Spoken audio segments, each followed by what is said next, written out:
C nomenclature of alcohol, phenol और ether देखा था और इसी लेक्चर 1 में मैंने आपको प्रिपरेशन ऑफ एल्कोहल पढ़ा दिया है और आज इस वीडियो में मैं आपको लेक्चर 2 पढ़ाऊंगा जिसके अंदर मैं आपको preparation of phenol, physical properties of phenol, alcohol और ईथर के बारे में पढ़ाऊंगा और इस चैप्टर के लास्ट में हम पढ़ेंगे acidic nature of phenols and alcohols. तो चलिए शुरू करते हैं इस लेक्चर को जिसमें हमें पढ़ना है प्रिपरेशन ऑफ फिनॉल। फिनॉल बनाने का पहला तरीका है कि आप हेलोएरिन्स लीजिए और उस पर हाई टेम्परेचर और हाई प्रेशर पर सोडियम हाइड्रोक्साइड के साथ रिएक्शन कराइए, बाद में इसमें एसिड डाल दीजिए तो हमें हेलोजन की जगह पर OH ग्रुप मिल जाता है। एग्जाम्पल के तौर पे हम यहाँ पर ले लेते हैं क्लोरोबेंजीन और उसका रिएक्शन करवा रहे हैं NaOH के साथ हाई टेम्परेचर और हाई प्रेशर पर, और अगर इसके बाद हम एसिडिफाई कर रहे हैं तो हमें प्रोडक्ट में फिनॉल मिल जाता है। हेलो एल्केन और हेलोएरिन्स के चैप्टर में मैंने आपको ये पढ़ाया था कि बेंजीन पर अगर क्लोरीन लगा है तो उससे आसानी से आप क्लोरीन नहीं हटा सकते जब तक कि आप हाई टेम्परेचर और हाई प्रेशर नहीं ले रहे हों। जब हम हाई टेम्परेचर और हाई प्रेशर की कंडीशन रखेंगे तभी बेंजीन अपने क्लोरीन को हटा करके उसकी जगह पर OH को एक्सेप्ट कर रहा होगा।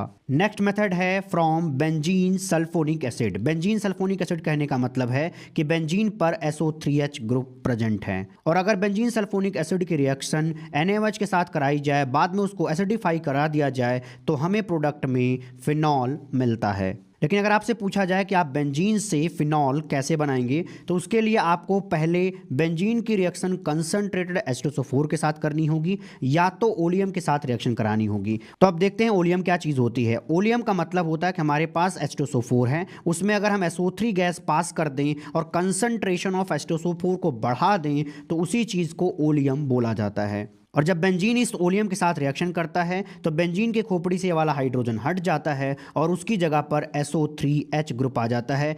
इस रिएक्शन को इलेक्ट्रोफिलिक सब्स्टिट्यूशन रिएक्शन कहते हैं और इसको हमने पहले पढ़ रखा है 11th रिकैप करते वक्त और हेलो एल्केन और हेलोएरिन्स चैप्टर के अंदर भी पढ़ा था।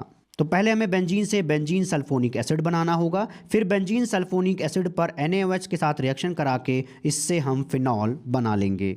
नेक्स्ट मेथड है from diazonium salt. Diazonium salt लिखने का मतलब होगा कि बेंजीन पर हमें क्या बनाना होगा, N ट्रिपल बॉन्ड N बनाना होगा और जिस नाइट्रोजन पर 4 बॉन्ड होगा उस पर पॉजिटिव चार्ज लगाना है और उस पर क्लोराइड आयन बनाना है। जो ये चीज़ बनी ये है बेंजीन डाईएजोनियम सॉल्ट। और अगर इस बेंजीन डाईएजोनियम सॉल्ट को एक बीकर में लें और उसमें पानी डाल करके उसको गर्म कर दें तो हमें वहाँ पर प्रोडक्ट में फिनॉल मिल जाएगा और कुछ बुलबुले हमें दिखाई देंगे, वो बुलबुले N2 गैस के होंगे। डाईएजोनियम सॉल्ट को हमने पहली बार पढ़ा था जब हम सैंडमेयर रिएक्शन पढ़ रहे थे। तो थोड़ा चलते हैं सैंडमेयर रिएक्शन के पहले स्टेप में जहाँ पे हमने चर्चा किया था कि एनिलीन की अगर रिएक्शन NaNO2HCl के साथ करा दिया जाए तो हम वहाँ पर बेंजीन डाईएजोनियम सॉल्ट बना सकते हैं। तो अगर कभी पेपर में एनिलीन से सीधा फिनॉल बनाने की बात की जाए तो आपको एनिलीन से पहले बेंजीन डाईएजोनियम सॉल्ट बनाना चाहिए, फिर उस बेंजीन डाईएजोनियम सॉल्ट को वाटर में डाल करके गर्म करना चाहिए, तब हमें वहाँ पर फिनॉल मिल जाएगा। हमारा नेक्स्ट मेथड है क्यूमीन हाइड्रो पेरोक्साइड मेथड। एकदम नया मेथड होगा, इसको आपने नहीं सुना है अभी तक। तो पहले जानिए कि क्यूमीन क्या होता है। क्यूमीन को याद इस तरीके से कर सकते हो कि अगर बेंजीन पर ये 3 कार्बन की एक चेन को इससे कनेक्ट कर दिया जाए तो इसको हम क्यूमीन बोलते हैं। तो ये हमारा क्यूमीन है। इस क्यूमीन के इस कार्बन पर एक हाइड्रोजन प्रेजेंट होगा और इस पर 2 CH3 होंगे और इस कार्बन पर एक बेंजीन रिंग लगा होगा। और अगर इस क्यूमीन की रिएक्शन O2 के साथ करा दिया जाए इन प्रेजेंस ऑफ HNu तब हमें क्यूमीन हाइड्रो पेरोक्साइड मिलता है। अब हम ये देखते हैं कि क्यूमीन से हमने क्यूमीन हाइड्रो पेरोक्साइड बनाया कैसे है। देखो भैया O2 को हम कैसे लिखेंगे, ऑक्सीजन डबल बॉन्ड ऑक्सीजन लिखेंगे, एक इसमें सिग्मा बॉन्ड होगा, दूसरा इसमें पाई बॉन्ड होगा। O2 पर जब हाई फ्रिक्वेंसी की लाइट डाली जाती है तो यहाँ का पाई बॉन्ड टूट जाता है और यहां पर होमोलिटिक क्लीवेज हो जाता है। पाई बॉन्ड के अंदर जो दोनों इलेक्ट्रॉन होते हैं उसमें से एक इलेक्ट्रॉन ऑक्सीजन की खोपड़ी पे चला जाता है और दूसरा वाला दूसरे वाले ऑक्सीजन पर चला जाता है। तो इस तरीके से हमें ये फ्री रेडिकल मिल जाता है। अब जो ये फ्री रेडिकल मिला वो इस कार्बन और हाइड्रोजन के सिंगल बॉन्ड में इंसर्ट कर जाएगा और यहाँ पर हमें कार्बन और हाइड्रोजन के बीच में ऑक्सीजन और ऑक्सीजन के सिंगल बॉन्ड मिल रहे होंगे। तो इस तरीके से हमें क्यूमीन हाइड्रो पेरोक्साइड मिल जाता है।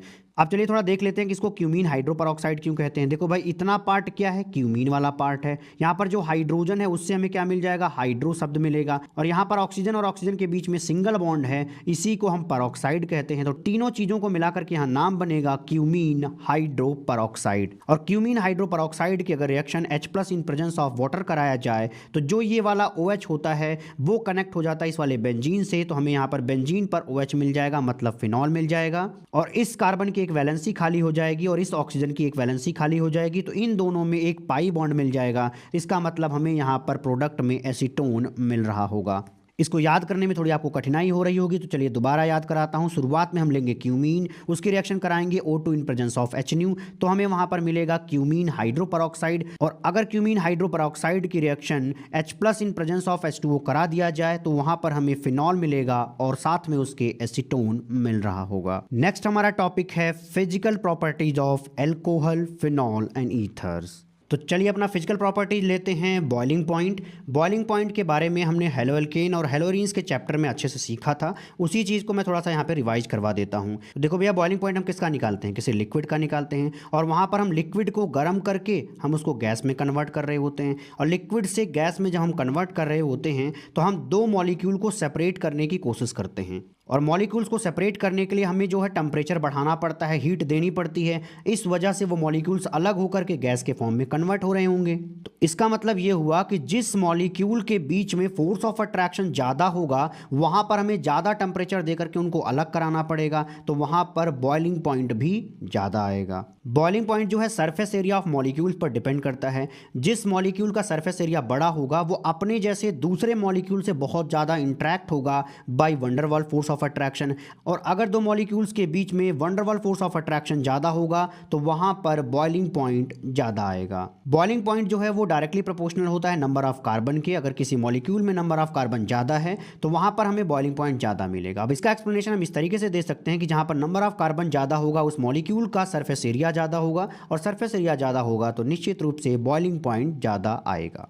नेक्स्ट है boiling point is directly proportional to molecular weight. Actually molecular weight के बढ़ने से van der Waals force of attraction बढ़ता है, इस वजह से बॉइलिंग पॉइंट भी बढ़ जाता है। नेक्स्ट पॉइंट है boiling point is improportional to branching. इसका मतलब अगर मॉलिक्यूल के अंदर ब्रांचिंग आ रही है, मतलब ब्रांचिंग बढ़ रही है, तो वहाँ पर बॉइलिंग पॉइंट कम होगा, क्योंकि ब्रांचिंग के बढ़ने से surface area of the molecule घट जाता है। और अगर सरफेस एरिया ऑफ मॉलिक्यूल घटेगा तो वहाँ पर बॉइलिंग पॉइंट घट जाएगा। जो हमने पढ़ा उसको एग्जाम्पल लेकर के हम समझेंगे। यहाँ पर देखिए 4 कार्बन की एक चेन है, उसमें से एक कार्बन पर हमने OH ग्रुप यहाँ पे लगा दिया, तो ये क्या बन जाएगा, एक नॉर्मल ब्यूटाइल एल्कोहल बन जाएगा। और अगर हम 3 कार्बन की एक चेन लें और इस कार्बन पर हम OH ग्रुप लगा दें तो हमें इस तरीके से ये वाला एल्कोहल ग्रुप मिल जाएगा। इस एल्कोहल में एक ब्रांच एक्स्ट्रा हो गया विद रिस्पेक्ट टू इसके।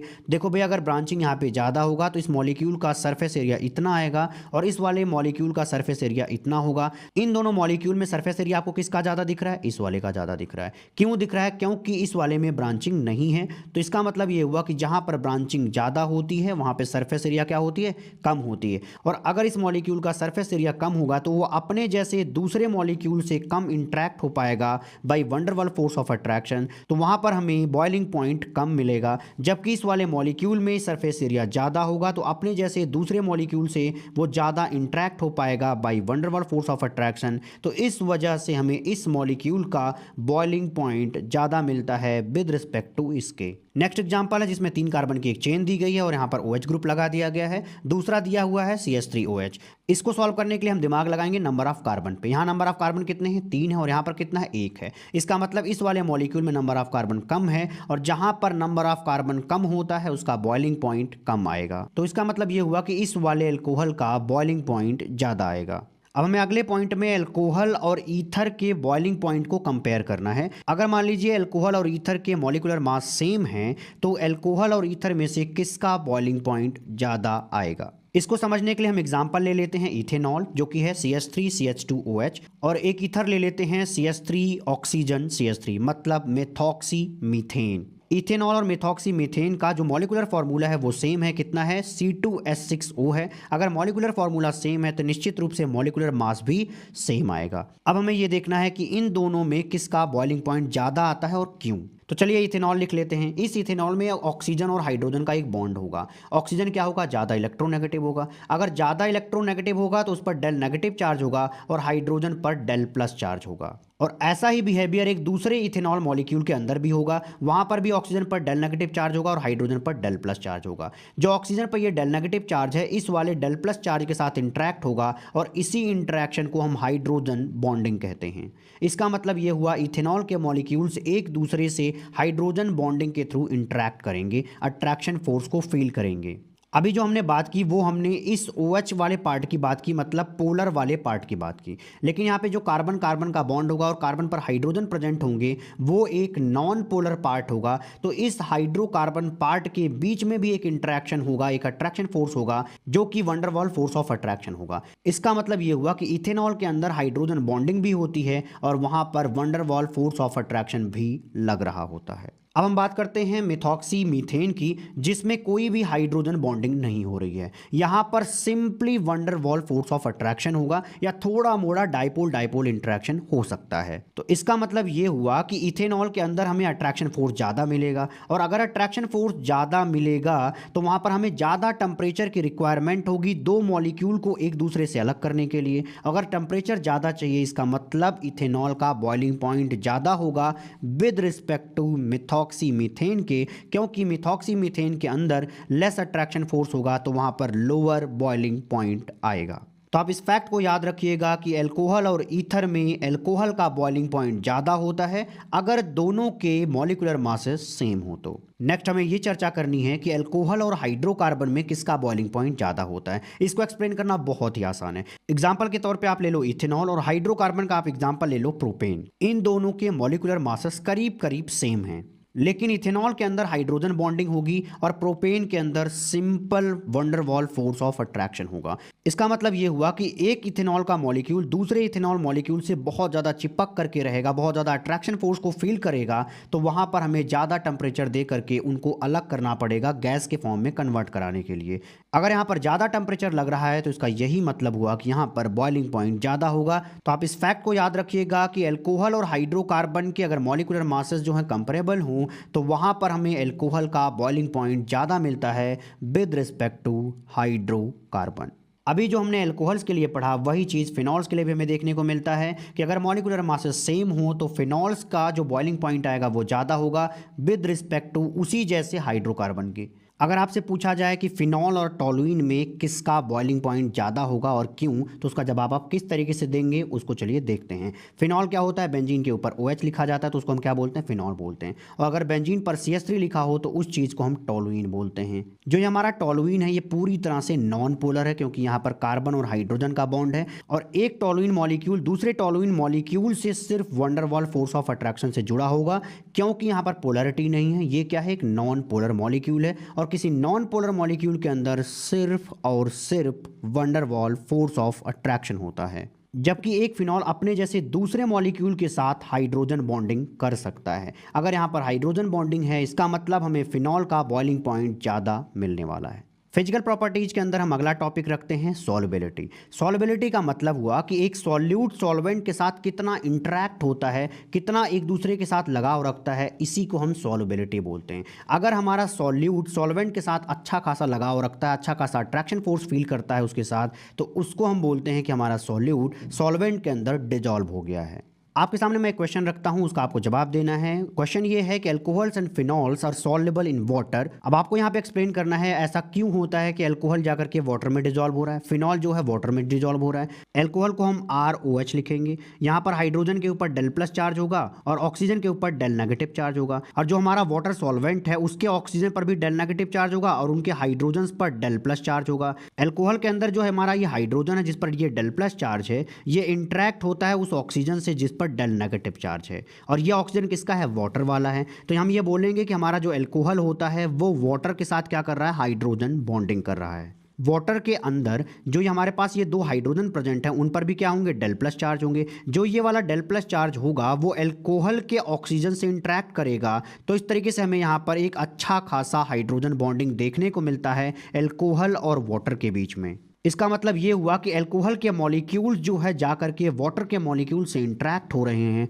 और इसी चीज़ को हम ये बोलते हैं कि हमारा अल्कोहल वाटर में सॉल्युबल हो रहा है। जो कहानी हमने अल्कोहल के लिए बताई वही चीज़ फिनॉल के लिए भी सही होगा, क्योंकि फिनॉल में भी OH ग्रुप प्रेजेंट होगा और वो वाटर के साथ हाइड्रोजन बॉन्डिंग कर सकता है। अगला मैं आपको एक पहले फैक्ट दूंगा, उसके बाद मैं उसको समझाऊंगा। वो फैक्ट ये है, ये देखा जाता है कि अल्कोहल में अगर हम R ग्रुप को बड़ा करते जाएं, मतलब हम एल्काइल या एराइल ग्रुप को बड़ा करते जाएं, तो हमें वहाँ पर वाटर के अंदर सॉल्युबिलिटी बहुत कम मिलने लग जाती है। इसका मतलब ये हुआ कि अगर हम साइज ऑफ एल्काइल या एराइल ग्रुप को बढ़ाते जाएं तो हमें उस अल्कोहल या उस फिनॉल की सॉल्युबिलिटी वाटर में कम मिलती है। तो ऐसा क्यों होता है, अब हमें यही समझना है। इसको समझाने के लिए हम दो मॉलिक्यूल ले लेते हैं। पहला मॉलिक्यूल ले रहे हैं जिसमें 5 कार्बन है और इस एक कार्बन पर हमने यहाँ पर OH लगा रखा है, और एक दूसरा मॉलिक्यूल ले रहे हैं जहाँ पर 3 कार्बन और उस पर एक OH ग्रुप लगा हुआ है।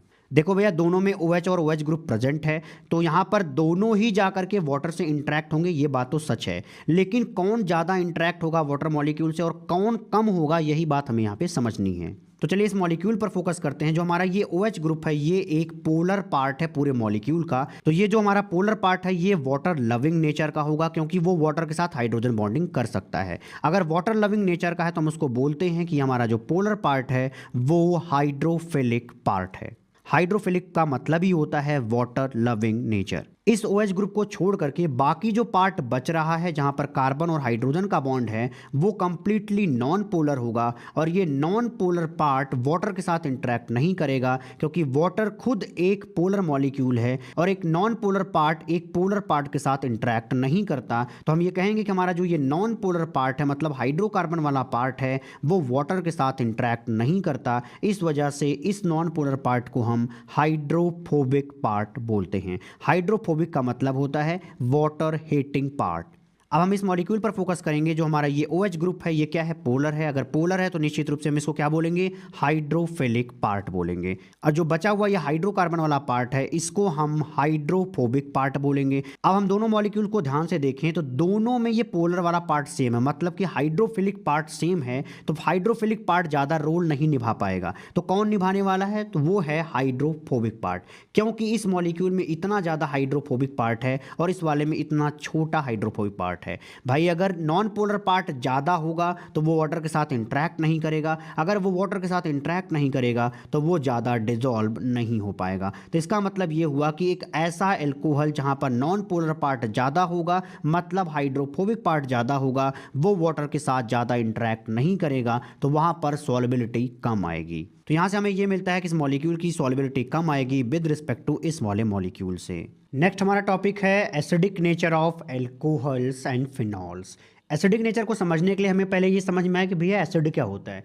तो देखते हैं एसिड क्या होता है। एसिड का मतलब होता है कि जो H+ डोनर होता है सॉल्वेंट के लिए उसको हम एसिड बोलते हैं। मतलब कि अगर कोई चीज़ पानी में मान लीजिए डाल दिया गया और उसने पानी को H+ दे दिया तो उस सब्सटेंस को बोला जाएगा कि वो एसिड है। इसका मतलब H+ डोनर को एसिड कहते हैं। अब भैया एसिड होगा तो उसके पास हाइड्रोजन तो होगा। अब हम एक एसिड लेते हैं एज एग्जांपल जो कि होगा HZ। ठीक है, यहाँ पर H इसलिए ले रखा क्योंकि उसको भैया H+ देना होता है। जब इस HZ को वाटर में डाला जाता है तो वहाँ से H+ निकल के बाहर आ जाता है और Z के ऊपर नेगेटिव चार्ज आ जाता है। होता क्या है कि H और Z के बीच में जो दोनों इलेक्ट्रॉन होते हैं वो दोनों इलेक्ट्रॉन जंप कर जाते हैं Z के ऊपर, तो Z के ऊपर नेगेटिव चार्ज आ जाएगा और क्योंकि हाइड्रोजन के इलेक्ट्रॉन चले गए इस वजह से वो H+ के फॉर्म में हो जाएगा। अभी हमने HZ को एसिड घोषित किया था। इसके बाद जब एसिड H+ निकाल देता है तो जो पार्ट बचता है उसको हम उस एसिड का कॉन्जुगेट बेस कहते हैं। समझिएगा ध्यान से क्या बोल रहा हूँ,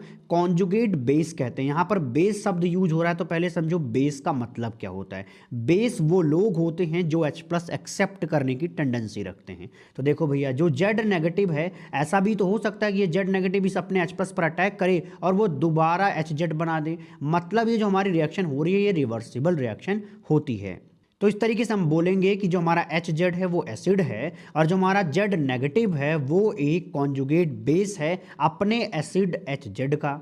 अब अगर मैं आपसे एक सवाल पूछूं कि जो ये रिएक्शन है, ये रिएक्शन मैक्सिमम टाइम फॉरवर्ड कब जाएगी, उसके लिए क्या कंडीशन होना चाहिए, इसी रिएक्शन को देख करके बताइए। तो आपके खोपड़ी में ये आना चाहिए कि जो हमारा Z नेगेटिव है, अगर ये स्टेबल होगा, मतलब कि ये जो नेगेटिव चार्ज है अगर ये स्टेबल हो जाए तो वो जो है H+ को जाकर के अटैक नहीं करेगा और इस रिएक्शन को रिवर्स लेकर के नहीं जाएगा। तो ध्यान रखिएगा, इस रिएक्शन को अगर हमें फॉरवर्ड डायरेक्शन में ले जाना है या हम ये बोलें कि H+ का कंसंट्रेशन हमें बहुत ज़्यादा बनाना है, उस कंडीशन में हमें हमारा Z नेगेटिव ज़्यादा स्टेबल मिलना चाहिए। जो मैंने बोला उसको मैं एग्जांपल से समझा देता हूं। तो चलिए अल्कोहल और फिनॉल के एसिडिटी को कंपेयर करके देखते हैं, मतलब उसके एसिडिक नेचर को कंपेयर करके देख लेते हैं। अल्कोहल को कैसे लिखोगे, ROH लिखोगे। यहाँ पर जो हाइड्रोजन होगा उसके ऊपर Del+ चार्ज होगा, ऑक्सीजन के ऊपर Del नेगेटिव चार्ज होगा, लेकिन जब इसको पानी में डाला जाएगा तो यहाँ से H+ निकल के बाहर आ जाएगा और उसके साथ RO नेगेटिव बन रहा होगा। RO नेगेटिव को हम क्या बोलेंगे, एल्कोक्साइड आयन बोलेंगे। सिमिलरली अगर फिनॉल जो है H+ निकाल दे तो जो चीज़ बनता है उसको हम फिनॉक्साइड आयन बोलते हैं। अब अगर मैं आपसे सवाल पूछूं कि बताओ कि अल्कोहल और फिनॉल में ज़्यादा एसिडिक नेचर का कौन है, या ये बोलूं कि ज़्यादा H+ कौन दे सकता है, उस कंडीशन में आपको जवाब देना होगा कि जिस किसी का कॉन्जुगेट बेस ज़्यादा स्टेबल होगा वही एसिड जो है ज़्यादा एसिडिक होगा। तो देखो भैया, हमारे पास क्या है, एल्कोक्साइड आयन है यहाँ पर और यहाँ पर फिनॉक्साइड आयन है। हमारा जो एल्कोक्साइड आयन होता है यहाँ पर ऑक्सीजन के ऊपर नेगेटिव चार्ज है और ये हमारा नेगेटिव चार्ज कहीं पर मूव नहीं करता, मतलब कि ये नेगेटिव चार्ज लोकलाइज्ड है, अपनी जगह पर बैठा रहता है। और जब चार्जेज एक जगह पर बैठे रहते हैं तो वो ज़्यादा रिएक्टिव होते हैं क्योंकि वहाँ पर चार्ज की डेंसिटी ज़्यादा होती है। लेकिन अगर हम फिनॉक्साइड आयन की बात करें तो यहाँ पर जो ऑक्सीजन के ऊपर नेगेटिव चार्ज है, ये नेगेटिव चार्ज यहाँ पर रेजोनेंस की फिनोमिना में इन्वॉल्व हो जाता है। अगर वो रेजोनेंस की फिनोमिना में इन्वॉल्व हो जाएगा तो वो ऑक्सीजन के ऊपर बहुत ज़्यादा टाइम तक नहीं रहेगा। इसका कहने का मतलब हुआ कि हमारा ऑक्सीजन के ऊपर जो नेगेटिव चार्ज आपको दिख रहा है ये एक डीलोकलाइज्ड आयन है। डीलोकलाइज्ड आयन कहने का मतलब है कि ये नेगेटिव चार्ज वहाँ बैठा नहीं रहता, घूमता रहता है पूरे बेंजीन के अंदर। इस वजह से हम ये बोलेंगे कि हमारे इस ऑक्सीजन पर इलेक्ट्रॉन की डेंसिटी कम है, और कहीं पर इलेक्ट्रॉन की डेंसिटी अगर कम है तो हम ये बोलेंगे कि वो चीज़ ज़्यादा रिएक्टिव नहीं है। अगर वो ज़्यादा रिएक्टिव नहीं है तो वो H+ पर अटैक करके रिएक्शन को ज़्यादा रिवर्स नहीं ले जा पाएगी। अगर वो रिएक्शन रिवर्स नहीं जाएगी तो निश्चित रूप से कंसंट्रेशन ऑफ H+ इस केस में ज़्यादा आएगा। और अगर फिनॉल के केस में कंसंट्रेशन ऑफ H+ ज़्यादा मिल रहा है तो यहाँ से हमें समझ में आ चुका है कि किसकी एसिडिटी ज़्यादा होगी भैया, फिनॉल की ज़्यादा होगी। अगर आपसे एक सवाल पूछा जाए कि फिनॉल और ऑर्थोनाइट्रोफिनॉल में ज़्यादा एसिडिक नेचर का कौन है, उस समय आपको जवाब देने के लिए पहले यहाँ से H+ हटा लेना चाहिए। जब यहाँ से आप H+ हटाओगे तो यहाँ पर फिनॉक्साइड आयन मिलेगा और इस वाले में ये वाला फिनॉक्साइड आयन मिल जाएगा। ये बताना है कि कौन सा कॉन्जुगेट बेस ज़्यादा स्टेबल है। देखो भैया, इस वाले केस में NO2 ग्रुप लगा, मतलब ये क्या है, -I है और ये -M इफेक्ट यहाँ पे शो कर सकता है। और अगर ये -I और -M इफेक्ट शो करेगा तो निश्चित रूप से वो एनायन को स्टेबल करेगा, और अगर यहाँ पर एनायन स्टेबल होगा तो पूरा मॉलिक्यूल स्टेबल होगा। अगर ये वाला कॉन्जुगेट बेस ज़्यादा स्टेबल है तो निश्चित रूप से ये वाला एसिड ज़्यादा एसिडिक नेचर का होगा। CBSE वालों का एक फेमस सा सवाल रहता है कि आपको दे देंगे फिनॉल, फिर दे देंगे ऑर्थोनाइट्रोफिनॉल, फिर देंगे मेटानाइट्रोफिनॉल, इसके बाद देंगे पैरानाइट्रोफिनॉल। कहेंगे इन चारों में बताइए एसिडिक नेचर में अच्छा कौन है। चारों फिनॉल के लिए आप एक ट्रिक याद रखिएगा, POM फिनॉल, POM, इसके बाद फिनॉल, ये एसिडिटी का एक ऑर्डर है। तो याद रखेंगे हम क्या, POM फिनॉल। POM फिनॉल हम कब लगाते हैं, जब हमारे पास फिनॉल हो और हमारे पास नाइट्रोफिनॉल्स हो। POM फिनॉल कहने का मतलब हुआ कि पैरानाइट्रोफिनॉल की एसिडिटी ज़्यादा होगी विद रिस्पेक्ट टू ऑर्थोनाइट्रोफिनॉल, और ऑर्थोनाइट्रोफिनॉल की ज़्यादा होगी विद रिस्पेक्ट टू मेटानाइट्रोफिनॉल, और सबसे बाद में आएगा फिनॉल की एसिडिटी। अगर आपको ये 3 फिनॉल दिए जाएं और आप बोला जाए कि इनमें बताइए कि किसका एसिडिटी ज़्यादा होगा, एक तो देखो बीच में फिनॉल दिया है और यहाँ वाले पे CH3 लगा दिया गया है, दूसरे वाले में NO2 लगाया गया है। यहाँ आपको इनके एसिडिटी को कंपेयर करके बताना है। तो यहाँ पे हमें क्या करना होगा, इनके H+ को हटाना होगा, हटाने के बाद जो नेगेटिव पार्ट बनेगा उसको यहाँ पे लिख देना होगा। ये जो हमारा कॉन्जुगेट बेस आएगा इनमें हमें देखना है कि किसकी स्टेबिलिटी ज़्यादा है। तो इस वाले पे फोकस करते हैं। इस वाले में देखो भैया, यहाँ पे NO2 ग्रुप लगा है। जो NO2 ग्रुप है वो क्या होता है, -I और -M इफेक्ट से इलेक्ट्रॉन को अपनी तरफ खींचेगा, इस वजह से ये वाला एनायन थोड़ा सा स्टेबल होगा। यहाँ पर तो कोई ग्रुप ही नहीं लगा हुआ है, लेकिन देखो यहाँ पर CH3 लगा है। CH3 क्या करता है, प्लस आई से इलेक्ट्रॉन ऊपर भेजता है। अगर CH3 ऊपर की तरफ इलेक्ट्रॉन भेजेगा तो इस ऑक्सीजन पर इलेक्ट्रॉन डेंसिटी बढ़ेगी, और यहाँ पर अगर इलेक्ट्रॉन डेंसिटी बढ़ेगी तो ये कम स्टेबल होगा। इसका मतलब ये हुआ कि ये वाला ज़्यादा स्टेबल होगा, इसके बाद फिनॉक्साइड आयन आएगा और लास्ट में ये वाला एनायन आएगा। अब जो ऑर्डर हमें स्टेबिलिटी ऑफ कॉन्जुगेट बेस में मिला है वही हमें एसिडिटी में देखने को मिलेगा। इसका मतलब ये हमें यहाँ पर एसिडिटी का ऑर्डर मिल जाएगा।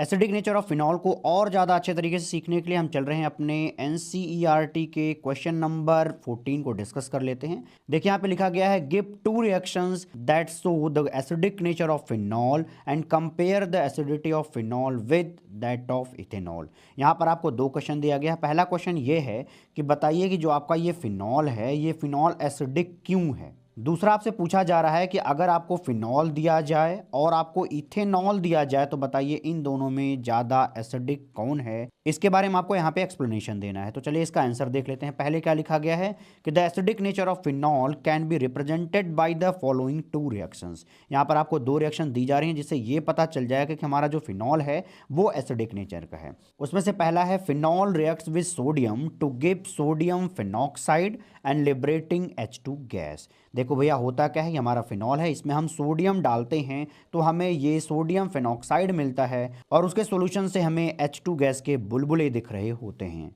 अब आपके मन में सवाल आ रहा होगा कि क्या सर इसको रटना पड़ेगा, तो जवाब है नहीं भैया, सिंपल सी बात। देखो इस फिनॉल में ये ऑक्सीजन है और ये देखिएगा हाइड्रोजन का बॉन्ड है। हाइड्रोजन यहाँ पर लेस इलेक्ट्रोनेगेटिव है, इस वजह से डेल प्लस चार्ज आएगा, और यहाँ पर ऑक्सीजन ज़्यादा इलेक्ट्रोनेगेटिव है, इस वजह से इस पर डेल नेगेटिव चार्ज आएगा। और अगर ये सॉल्यूशन में टूटेगा और अपना एसिडिक नेचर दिखाने की कोशिश करेगा तो वो क्या करेगा, देखिएगा क्या बना सकता है। यहाँ पर ऑक्सीजन पर कौन सा चार्ज आ जाएगा, नेगेटिव चार्ज, और हाइड्रोजन पर कौन सा चार्ज आएगा, ये पॉजिटिव चार्ज आएगा। और ये जो हमारा सोडियम है, सोडियम क्या होता है, मेटल होता है, और मेटल का कैरेक्टर क्या है, खुद को पॉजिटिव बनाने का, और वो क्या करते हैं, इलेक्ट्रॉन निकालते हैं। तो मेटल का यहाँ पे कैरेक्टर क्या है, इलेक्ट्रॉन देने का कैरेक्टर है। तो देखो भैया यहाँ 2 लोगों का रिएक्शन करा रहे हैं, किसका, एक तो इस फिनॉल का, दूसरा इस सोडियम का। तो हमें क्या करना है, इसका वाला नेगेटिव पार्ट इसके पॉजिटिव पार्ट से जोड़ देना है। तो देखिए ये वाला फिनॉक्साइड जो है जाकर के Na+ से जुड़ेगा तो हमें ये मिल जाएगा, और सोडियम ने जो हमें इलेक्ट्रॉन दिया था और यहाँ का जो हमें H+ मिला था, ये दोनों एक दूसरे के साथ मिलें तो देखिए क्या बनेगा, H+ इलेक्ट्रॉन, ये मिलकर के हो जाएगा न्यूट्रल हाइड्रोजन। अगर ये न्यूट्रल हाइड्रोजन बनेगा तो इसको हम क्या लिख सकते हैं, हाफ H2 लिख सकते हैं। तो आई होप आपको ये रिएक्शन याद हो चुकी होगी। चलिए अब देखते हैं सेकंड रिएक्शन। यहाँ पर लिखा है कि phenol reacts with sodium hydroxide to give sodium phenoxide and water as the by product. ये देखो भैया फिनॉल है, इसकी रिएक्शन हमने करा दिया NaOH के साथ, तो ये हमें मिल रहा है सोडियम फिनॉक्साइड और इसके साथ मिल रहा है वाटर। यहाँ पर हम एक्वस NaOH लेते हैं, इसका मतलब कि यहाँ पर अगर आयन में टूटेगा NaOH तो कैसे टूटेगा, Na+ एंड OH नेगेटिव के फॉर्म में टूटेगा। और हमारा जो फिनॉक्साइड अगर वो टूटेगा तो ऑक्सीजन पे नेगेटिव चार्ज आएगा और हाइड्रोजन पे कौन सा चार्ज आएगा, पॉजिटिव चार्ज आएगा। देखो ये ऑक्सीजन का जो नेगेटिव पार्ट है वो Na+ के साथ गठबंधन करके ये सोडियम फिनॉक्साइड दे देगा, और यहाँ का जो H+ है वो OH नेगेटिव के साथ कनेक्ट होकर के हमें वाटर दे रहा होगा। अभी हमने जो ये दोनों रिएक्शंस देखी हैं, ये दोनों रिएक्शंस सिर्फ इस वजह से हो पाई क्योंकि फिनॉल ये वाला हाइड्रोजन दे करके H+ के फॉर्म में बाहर निकाल सकता है। क्योंकि हमारा जो ये हाइड्रोजन है ये H+ के रूप में बाहर आ सकता है, इस वजह से हम ये कहेंगे कि हमारा जो ये फिनॉल है, ये फिनॉल क्या है, एसिडिक नेचर का है। और इसका प्रूफ इन दोनों से हमें मिल जाता है कि भैया देखो जब हम सोडियम से रिएक्शन करवाएंगे तो H2 गैस हमें तभी मिल सकता है जब ये हाइड्रोजन यहाँ से निकल के बाहर आए, और NaOH के साथ हमें वाटर तभी मिल सकता है जब ये वाला हाइड्रोजन निकल के बाहर आए। इसका मतलब हमारा फिनॉल क्या है, एसिडिक नेचर का है। इस क्वेश्चन का अगला पार्ट है compare acidity of phenol and ethanol. तो अब हमें ये देखना है कि कौन ज़्यादा एसिडिक है, क्या इथेनॉल ज़्यादा एसिडिक है या फिनॉल ज़्यादा एसिडिक है। वैसे ये क्वेश्चन पूछा जा चुका है CBSE 2015 में 1 नंबर का। देखिए क्या लिखा गया है वो पढ़ लेते हैं। लिखा है the acidity of phenol is more than that of the ethanol, this is because after losing a proton the phenoxide ion undergoes resonance and get stabilized whereas ethoxide ion does not. इस कथा कहानी का मतलब ये है कि जब हम फिनॉल लेते हैं तो वो आयनाइज होकर के ये हमें फिनॉक्साइड आयन देता है और साथ में हमें ये H+ मिल रहा होता है, और इन दोनों के बीच में क्या रहता है, इक्विलिब्रियम का साइन रहता है। जब हमारा इथेनॉल आयोनाइज होता है तब वो हमें दे रहा होता है ये एक इथॉक्साइड आयन और उसके साथ देता है H+ आयन। देखो भैया जो हमारा ये इथॉक्साइड आयन है ये ज़्यादा स्टेबल नहीं है, लेकिन हमारा जो ये फिनॉक्साइड आयन है वो ज़्यादा स्टेबल है, क्योंकि ऑक्सीजन पे जो नेगेटिव चार्ज है वो इस बेंजीन के साथ रेजोनेंस में है। और अगर यहाँ पर रेजोनेंस की फिनोमिना होगी तो निश्चित रूप से इस ऑक्सीजन की खोपड़ी पे ये जो नेगेटिव चार्ज है ये बहुत ज़्यादा टाइम तक नहीं रहेगा, वो घूमता रहेगा कार्बन के ऊपर, किसके, बेंजीन के कार्बन के ऊपर घूमता रहेगा। इस वजह से हम ये बोलेंगे कि इस ऑक्सीजन पर इलेक्ट्रॉन की डेंसिटी कम है। अगर इलेक्ट्रॉन की डेंसिटी कम है तो निश्चित रूप से ये अटैक करके इसको रिवर्स ले जाने की स्थिति में नहीं है। लेकिन यहाँ पर देखिए इस इथॉक्साइड आयन में जो ये हमारा ऑक्सीजन है उस पर जो नेगेटिव चार्ज है ये कहीं पर मूव नहीं कर रहा है, ये क्या अपनी जगह पे बैठा हुआ है, लोकलाइज्ड है। इस वजह से आसानी से वो H+ के साथ रिएक्शन करके रिएक्शन को रिवर्सिबल बना सकता है। अगर यहाँ पे रिएक्शन रिवर्सिबल हो गई तो क्या होगा, कंसंट्रेशन ऑफ H+ घट जाएगा। इसका मतलब हमारा इथेनॉल लेस एसिडिक होगा।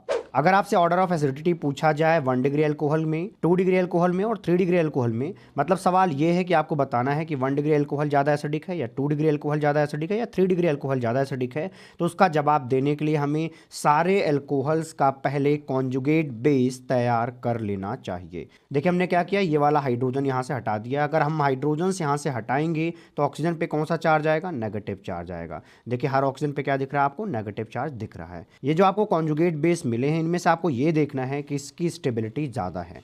1 डिग्री अल्कोहल का जो ये कॉन्जुगेट बेस है इसमें हमें ऑक्सीजन की तरफ इलेक्ट्रॉन देने वाला काम जो करने वाला ग्रुप है यहाँ पर वो सिर्फ एक है, लेकिन यहाँ पर देखिए 2 R ग्रुप लगे हुए हैं और वो इलेक्ट्रॉन देंगे किसको, ऑक्सीजन नेगेटिव की तरफ बढ़ाएंगे।